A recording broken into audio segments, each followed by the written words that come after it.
Alright guys, we have some big news for this year's Super Dragon Ball Heroes crossover with Dokkan. Stream ended a few hours ago. It was actually on this morning where your boy was catching some Z's. But as you can see here, the Dokkan Battle Super Dragon Ball Heroes crossover is here. One of the most beloved trading card arcade games in Asia. The Super Dragon Ball Heroes crossover is back. Info on new campaign and characters coming soon. And in that live stream reveal, we got a look at a few of the headlining characters and some Dokkan Awakenings that are coming this year. Start, we have Crimson Marseillan, Super Saiyan Rose 3, so we are indeed getting Super Saiyan Rose 3, which I'm a big fan of. I'm really intrigued to see what this guy's links is going to be, considering he's a Rose unit, and how many buffs kind of those characters and categories have received. Now, you know, with the Dragon Ball Heroes and crossover units, will they share as many categories? Maybe, maybe not. I mean, Realm of Gods is definitely going to be one. Not sure about like Worldwide Chaos. Maybe. I know he causes some chaos in Dragon Ball Heroes. Is it worldwide? I'm not entirely sure. But I'm definitely hyped about this one. Big fan of Rose. So we are definitely getting Crimson Marseillan, and it will be a transformation, which I'm a big fan of. So as long as the animations look good, you know, I'm not expecting like, you know, anniversary worldwide levels of animation, because these are all kind of originally done. That's completely fine. As long as they look good for what they are, I'm happy. So Rose, or Super Saiyan Rose 3, big one, transforming unit. Hopefully the transformation looks good. Hopefully all the animations look good in general, but this one particular for me. And just underneath, we are going to be getting Super Full Power Saiyan 4 Limit Breaker Vegito. Such a mouthful, isn't it? Super Full Power Saiyan 4 Limit Breaker Vegito. So last year we got the GOKU Vegeta. This year we're getting Vegito. It would be really nice to run them together, which obviously you can do on a 200 lead, which is great. The only thing is, that Vegeta and Goku that came out, they were good for what they were. Did they have some flaws? Yes, definitely. But the thing is, with this guy, I would love to run them together, but they're now going to be a year old, so they are really going to be showing their age and kind of how, you know, the time that they released. So it's kind of a shame they're not going to be as strong as when they were first released to run with this guy. But, you know, maybe in a couple years when they get their EZAs and stuff, you know, we can run them all together and they'll be sick. I'm hoping the level of the Dragon Ball Heroes units, like, I wasn't too disappointed last year. I know a lot of people are really unhappy with how quickly they aged, and I do get that. You know, personally, I don't expect them to be on the level of like Dokkan Fests and things like that, but I think to make him a bit more usable for longer, basically so that age doesn't creep in too quickly, hopefully this year they're like a slight level above, just so they last a little bit longer and don't die out too quickly after a few months.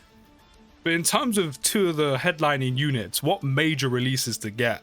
Super Full Power Saiyan 4 Limit Breaker Vegito and Crimson Mars Super Saiyan 3 Rose.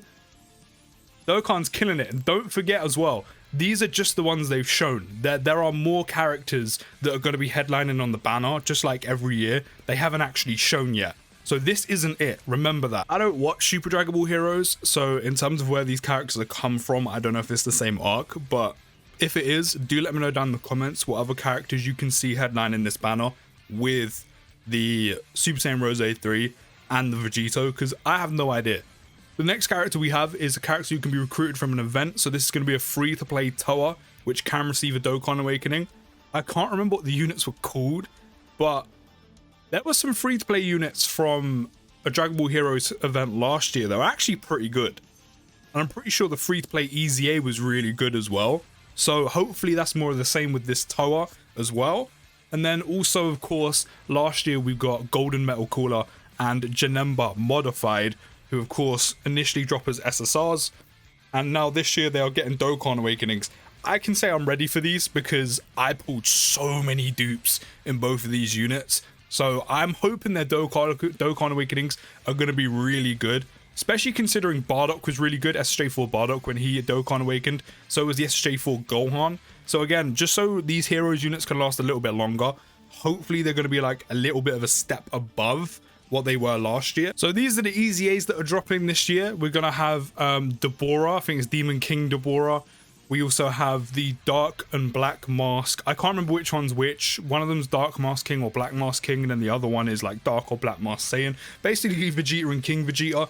I hope Vegeta is good, purely out of bias. Just purely out of bias, of course. Then we have Broly. I hope both the SSJ4 units have good EZAs, especially because it's Vegito and Broly, which is sick. But just in general, I hope their EZAs are good, because number one, you can run them with the new Vegito that's coming. You can run them with the 2 Goku and Vegetas that came last year. And then because they're Super Saiyan 4 units, even though typically the heroes crossover units kind of have like a big conditional portion of their passive kind of locked behind other heroes units, but hopefully they are that good that you can then run them with the SSJ4 units we're going to have in the game outside of the crossover category, such as LSJ4 Goku at the end of the year, the LSJ4s. Hopefully that is the case. So hopefully, again, the EZAs are going to kind of be like a level above last year's, just so they have some more longevity. I can't remember this one's name, but again, hopefully they're good. This guy has huge potential because he has guard, I'm pretty sure. So again, fingers crossed, should be really good. I mean, I don't doubt they're going to be good because last year their EZAs were really good. So hopefully just with Toa, Mira, and Demigra, hopefully they're all just usable for like longer than they typically are and have a little bit more life and longevity in them. That's kind of all I ask for, and can be, well, at least some of them can be run outside of the Dragon Ball Heroes and crossover category. But then again, we'll have to see. I don't count on that bit too much, but hopefully they just have a little bit more longevity than usual. But that is everything. The EZAs, 2 of the major headlining units, and those are dope units to pick. Don't forget there are more headlining units to be shown. We've got the free-to-play unit that's getting a Dokkan Awakening. It's looking stacked. This year is looking stacked. I said my only thing is I just hope that these units have a little bit more longevity this time around and don't die out too quickly, where the novelty just kind of wears off. But do let me know your thoughts down in the comments. Are you hyped? Let me know what other characters you think could be coming. I'll see you in the next video, guys. Take care, have a good rest of your day, and peace.